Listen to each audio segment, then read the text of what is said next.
You look tired. Yeah, I'm pretty tired. Yeah, we're just in the full swing of winter and everything that comes with. Yeah. But before we begin, I wanted to tell you guys about Raylan's lizard.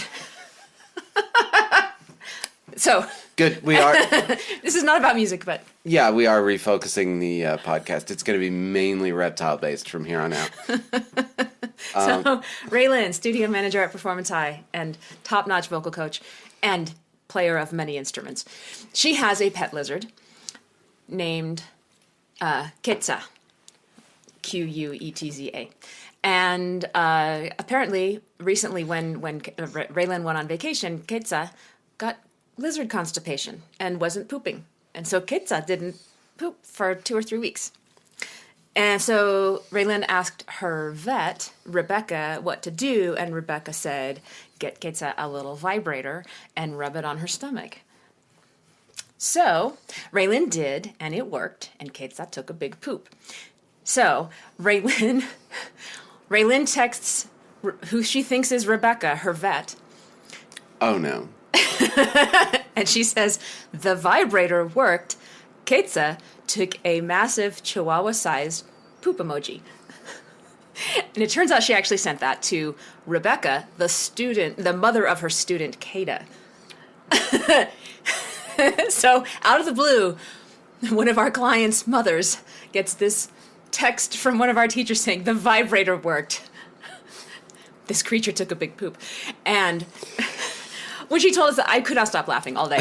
But the cherry on top of this story is that Quetzal the lizard's original name, when Quetzal was at the shelter or pet store, wherever she got it from, was Kada, and Kada is the name of Rebecca's daughter. Oh, no. So if Raylan had not changed the name of the lizard from Kada to Quetzal, Raylan would have texted to our client Rebecca, the vibrator worked. Kada just took a Chihuahua-sized poop. That's... What a nightmare. And so, but they're a really cool family, and Rebecca texted back just an eggplant emoji and then a poop emoji. I would love to say crisis averted, but I don't know that we can quite... I don't know that counts as averted. Adrienne and Justin's herpetology life. I'm not sure. That might be snakes. I don't know.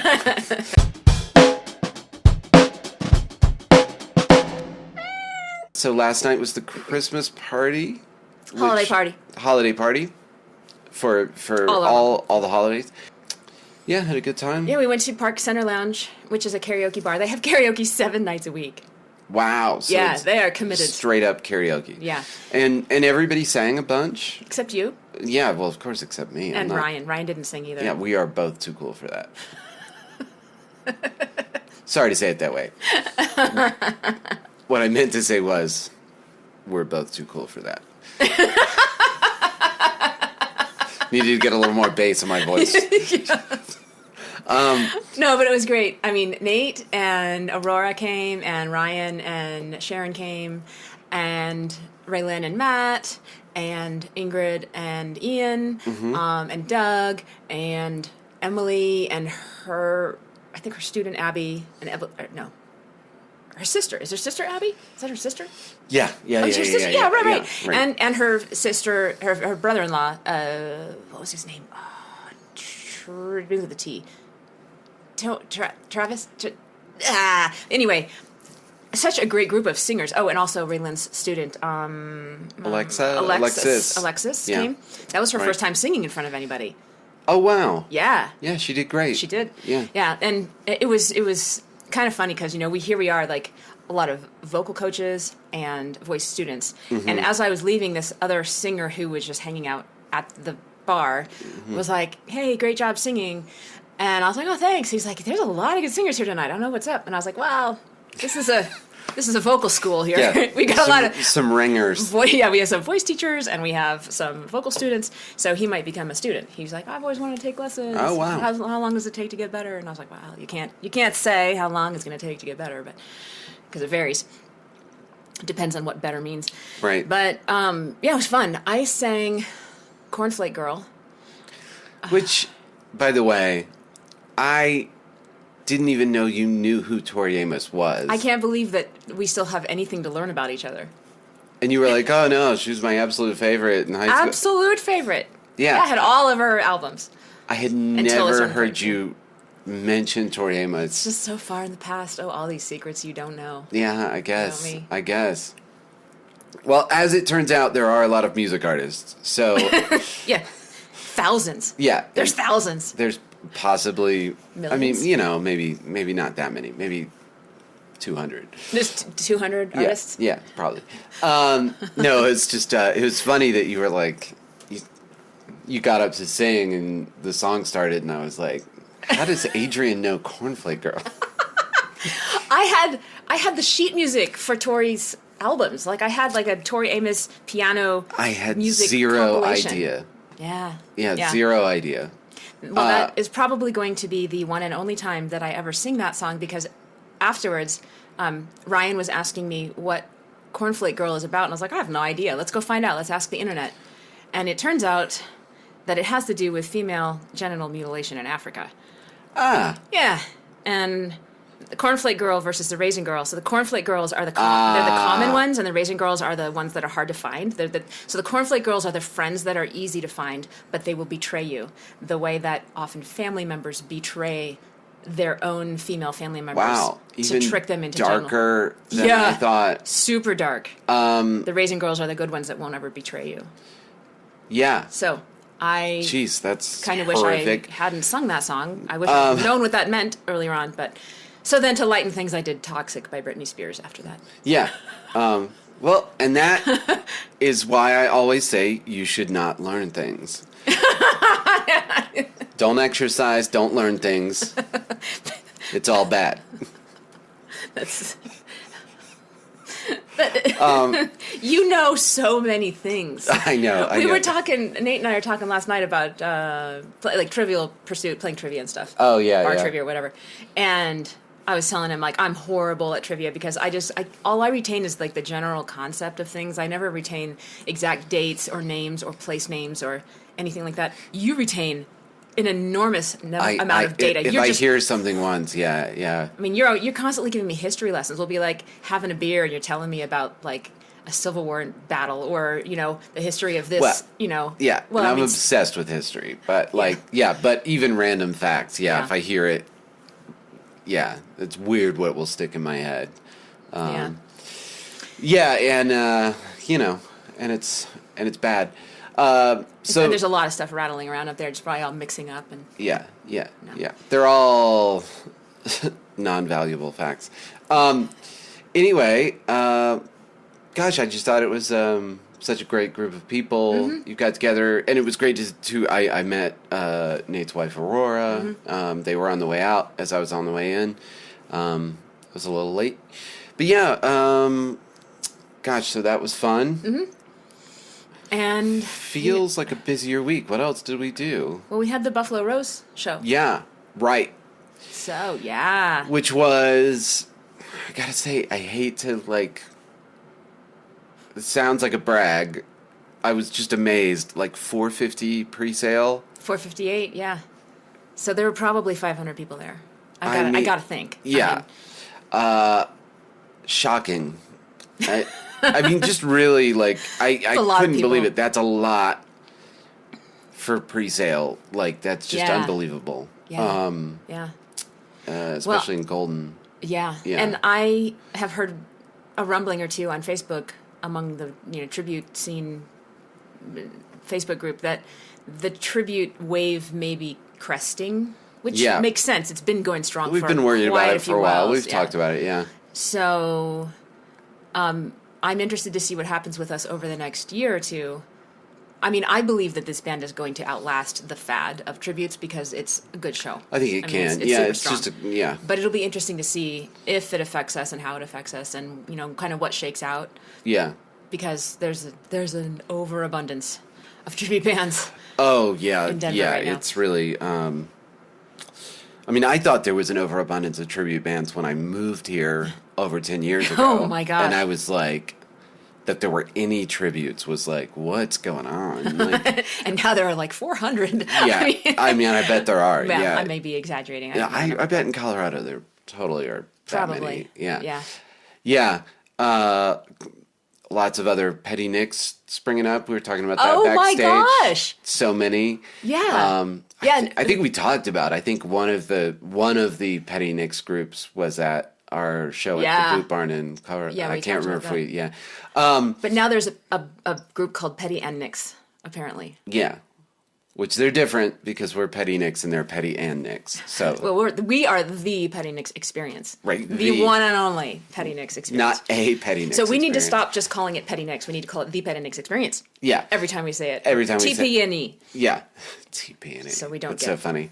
But the show was, hey, we can't complain. That was... Cool. We added a couple of Christine McVie songs. That was fun to do. And I checked, that show is on YouTube. You can Google Petty Nicks, Buffalo Rose, and you will find both sets. And I listened back, and even though we had not practiced those songs, boy, came off really good. I was talking to Ryan last night. We should keep those in the set because they really went great. Cool. Yeah. Sure will. Yeah, it was pretty funny. But takeaways from the show, you know, it was really funny because it was a very rowdy crowd. I mean, that was a loud crowd. And on the concert, on the thing that the venue streams online, they just have room mics up in the balcony. Oh. So it's just literally like mics pointed at the stage. It's not a board mix. Yeah. And you could really hear people singing at some points. Yeah, I could hear them from stage. Yeah. That's pretty cool. They were ready to go. Incredibly distracted to the point that I had to walk across the stage. I think we were doing Gold Dust Woman, and there were 2 or 3 ladies up at the very front of the stage, and they were clapping, and it was so out of time. Like, just unrelated to time. It wasn't like they were clapping on 1 and 3. It was just their own tempo. And I had to walk over by Brian because I couldn't deal with also hearing them clap right in my ear. So some thoughts about that show. So, Yeah. So Julian sang "Say You Love Me," which Christine McVie sang in Fleetwood Mac, and Right. I took "You Make Lovin' Fun," which also Christine sang. So as I practiced that song in the week prior, I keep like futzing with my hair because I have this like stuff sticking out straight on the side here. It's distracting me. Sorry, podcast listeners don't know, but like if you're looking on YouTube, my hair's wild. Anyway, speaking of distraction, so I was trying to figure out whether I should try to sound like Christine or try to sound like Stevie. Right. And I was playing with it both ways, and it was really fun to sing like another singer for once. Right. It was really nice to sing like Christine. She's got this like rich, dark, not quite smoky, but just this like heavy but versatile voice, and it was fun Right. to sing her. But what we realized is that, you know, we're doing this tribute to Christine, and I am playing the part of Stevie Nicks, and so what Stevie Nicks would have done in this situation is sing like Stevie Nicks. Right, yeah, of course. So I sang like Stevie Nicks. Right. So, yeah. you know, it was kind of funny, like, it's the difference between, like, I never did believe in the miracles, and I never did believe in miracles. So funny how different that is. That's wild. Yeah. Yeah. Yeah. It had never occurred to me, but working on those songs, I was like, there's a real parallel between Christine McVie and Taylor Swift, where they have that similarly like Kind of unadorned. just style. kind of unadorned, just generic female voice. If you Yeah. you know, if you bought it, it would be a black and white packaging, and it would say female voice. But like great singers, just like, you know what I mean? Like you wouldn't pick it out of, you know, and more importantly, great songwriters, you know, and reviewing some of that stuff, you just really, I was really taken with how great of a songwriter Christine McVie was, and that was really what it was about. More than the amazing, vocal approach. That begs the question of, like, how much should you try to add to your voice? Because I tend to be the unadorned type. Like, I mean, I like tackling challenging songs that have riffs and runs and, that are big, impressive songs for the challenge. Right. But when I sing our stuff, when I sing Adrienne O stuff, I don't decorate them. I don't do anything weird. I don't put any effects on my voice. I just, like, sing because I feel like that's what gets the message across the best. I think so too. I mean, that's what I go for as a producer. I very often am like,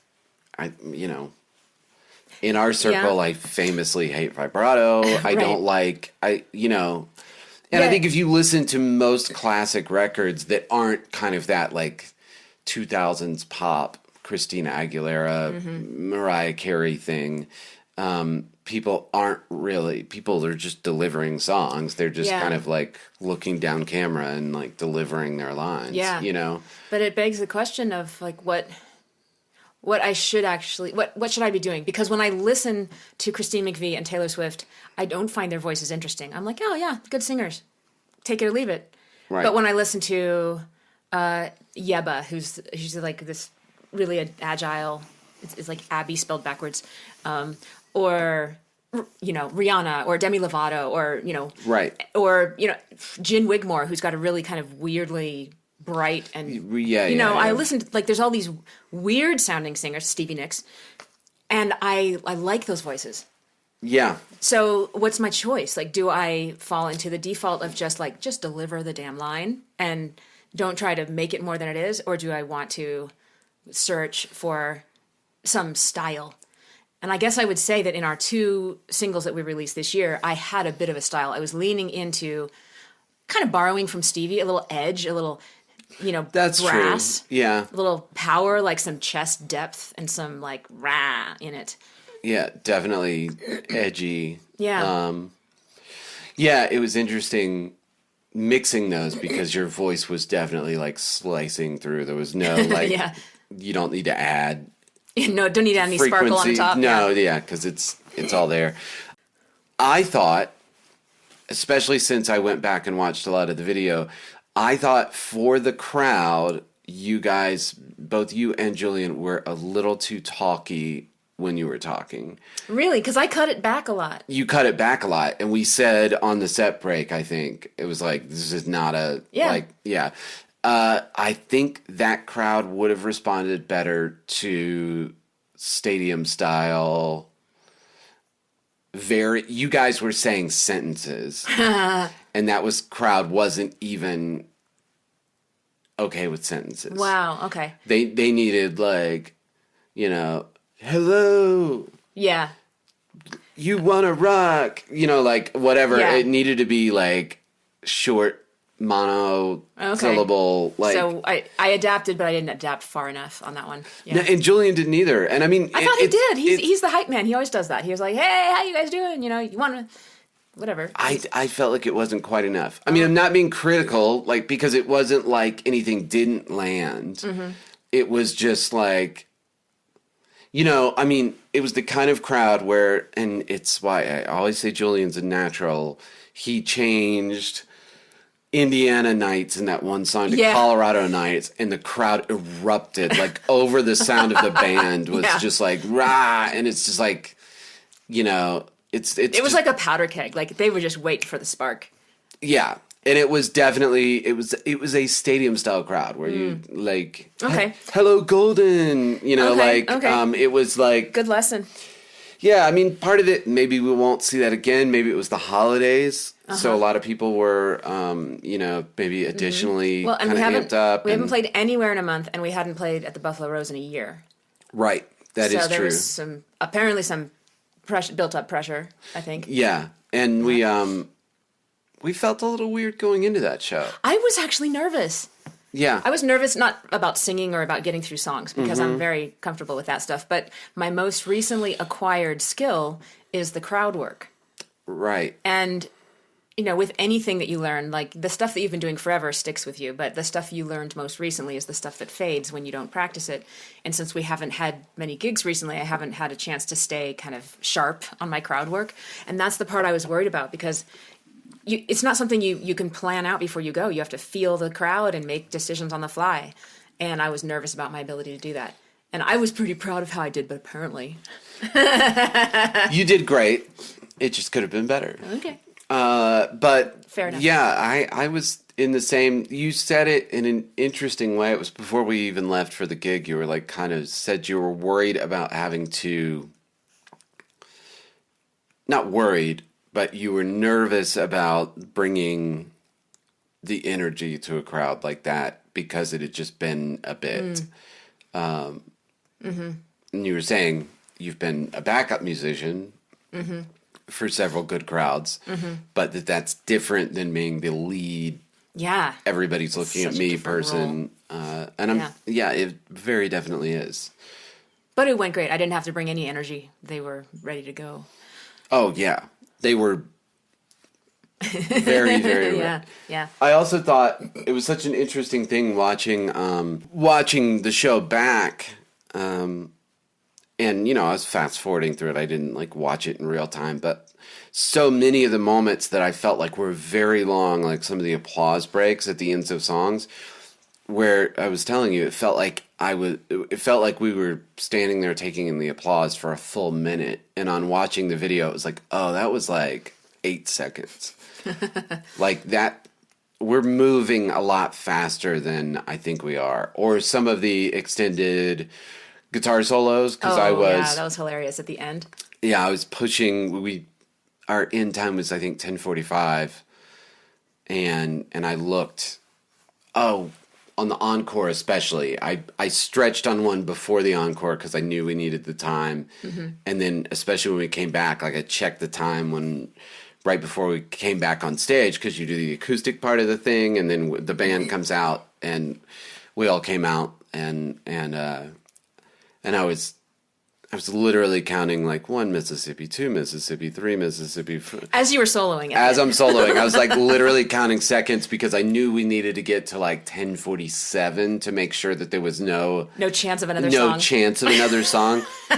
Because we didn't really have one in the chamber anyway, or it would have been really anticlimactic. We didn't have any. We didn't have the right thing. We didn't have a big thing left. It would have been Sisters of the Moon or some sort of and that was the place to end the show. That was the place to end the show. That would have been the best ending. And I knew if we ended right at 10:45, there would have been a question of, do we go back up one more time? So I was I counted 10 Mississippis 6 times to make sure we got. Yeah, that's hilarious that you can do that while soloing in a groove, while feeling a different count of time in music. Yeah, I mean, maybe there are some things I couldn't do it on, but, we've done this show a lot. And I was we just got to get, if we're 2 minutes past, there's no way we're going back up. And I was but even then, my point being, when I looked back and I was like, man, it felt like forever in the moment. I think you even looked at me at 1 minute. And I was like, another solo? Yeah, we go still going around again. And I know Ryan was too. Even though I'll often give him the, stretch. I'll turn around and be like, yeah, I'm going to go long on this one, just so he knows. I mean, I cue anyway, but just so he knows this one's going to be a long one. But looking back in the video, it did not seem that it wasn't that long. You know what I mean? Even though, I added another minute or so onto it. It didn't feel, That's great to know. Yeah, because the whole band was there, and I think when you're seeing the whole band, meaning we were all up front. We were all way up front, which we do for the end. But I guess what I realized is, when you are taking a solo thing, whether it's a vocal or a guitar thing, you just really feel, in a sense, like you're the only person on stage and all the attention's on you. And if you're not doing, this amazing stuff that no one, but looking at a video of us that's just a static shot of the stage, it was like, oh, there are 5 people across there are the 5 front. people across the front. This is like not You nearly can watch as, different people. It's not yeah, just like all eyes on Justin for 2 minutes of solo. yeah, not at all. And it seemed very cool. different than I thought. And it just kind of was a good reminder that, like, yeah, even if you have the lead on something, you're not the only thing happening on stage. Yeah. Yeah. Yeah. Which is kind of a like, oh, that takes a little pressure off. I don't, Contrary to karaoke. Contrary to karaoke, where you are the only thing on stage. But everybody did so good at that. I was so surprised. Yeah. Like, oh my gosh, like, Yeah. Oh yeah, I know I listed off names of people who came last night, and forgive me if you're watching this and I didn't. Oh, Andrea, Stephen and Andrea and there. Victor. Of course, I thought of you guys first. Victor did Tool. Yeah. 46 plus 2, or whatever that song yeah. is. Yeah. But there's also another little girl, Willow. Emily's student Willow is her first time singing in front of anyone, including her parents. Oh, that's right. Emily told me that. So cute. She's like 7 years old. Yeah. And she asked Emily to be on stage with her while she performed. Like, not to do a duet, but like just to stand. Just be there. So Emily pulled up a chair and just sat in a chair on the side of the stage for emotional support while Willow sang. And it was so cute. I know. She did great. And one of the songs she did was Taylor Swift's Bad Blood, which is pretty funny coming from a 7-year-old. Yeah. I mean, I'm sure it's just a song to her, but it was still, it's like, it said something about bullet holes or... Yeah, it's all about having this, like, big grudge with somebody. And I was like, that is a vindictive child. Anyway. Let's take a look forward and then wrap this one up, because you have a crazy week. Absolutely crazy week. Mm-hmm. Yep. We have a gig with Cody at Nisi's, so our second holiday gig with him, that's Thursday night. So if you haven't gotten tickets, please get tickets. They're getting low. Cool. Yeah. That's great. And you have tons of projects going on. Yeah, just a bunch. Like I was commenting, I've been talking to several people, like this year, usually the holidays slow down. And this year, like not slowing down even a little bit. It seems really crammed in.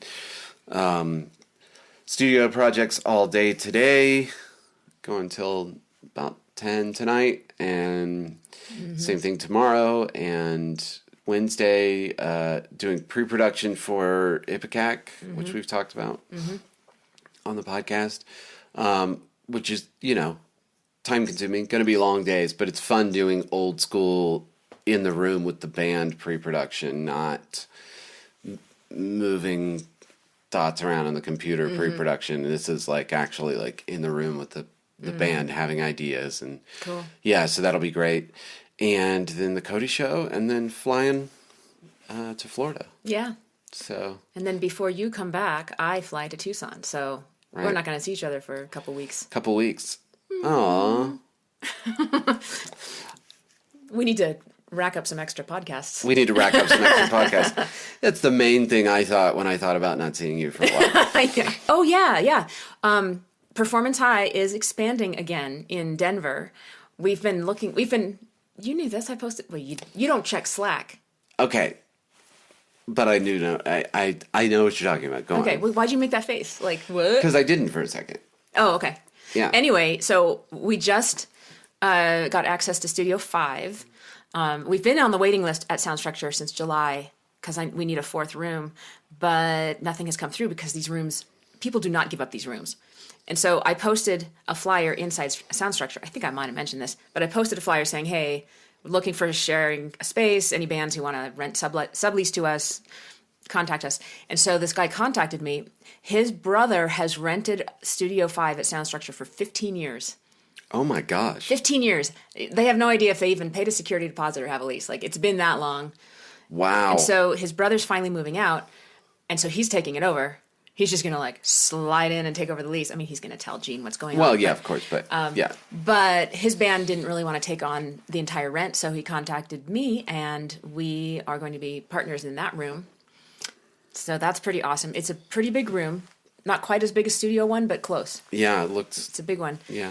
And then also we are getting access to, I think it's Studio 14. I keep forgetting to look at the number on the door, but across from our old Studio 16 at the end of the hall on the corner. Okay, yeah. So So Tyler Bender, who is he's an NPR radio host. He does Morning Edition. Right, does morning. Yeah. He moved into. He actually got that lease probably right before I got on the waiting list because he got that room in July. But he's only building it out now. He's building out a full recording studio. It's going to be his like home away from home music place, and he's the only one using it. So we're going to use it as well. So he's going to let us rent sublease from him too. So not only one room, but 2 rooms. Yeah. So now we're going to have 5 rooms at Soundstructure, and we're using all 4 in Broomfield. And we just started offering lessons in Parker. Yeah. So getting up there on a roll. Yeah, things have just been... Well, and I feel with Performance High, I mean, usually there's a little bit of a slowdown. And this year, I mean... We've seen a little slowdown in December. Right. It always happens. It just seems... But it's not as bad as usual. Yeah. Usually you've got kind of the Thanksgiving and then things taper. Yeah. And this year... Kristen told me last week she was working on closing like 20 prospects. Like she was booking 20 new people. That's what I mean. It's people weren't getting in touch for booking. Oh yeah, December December used to be like maybe 10 inquiries across the entire month. Right. Yeah. Because I know last year was completely that way. My December last year was crazy because people were like, "Oh, I said I was going to put out a record this year, and, and here it is December, and here it is December, and we haven't done that." Yeah. Let's wrap it. We keep saying we're going to stop talking, and then we keep talking. Well, thank you guys for watching. Happy holidays. Happy holidays. Stay warm. So yeah, if you're out here, stay warm. Yeah. It's going to be a rough one. Yeah. Yeah. And we'll see you next week. Bye.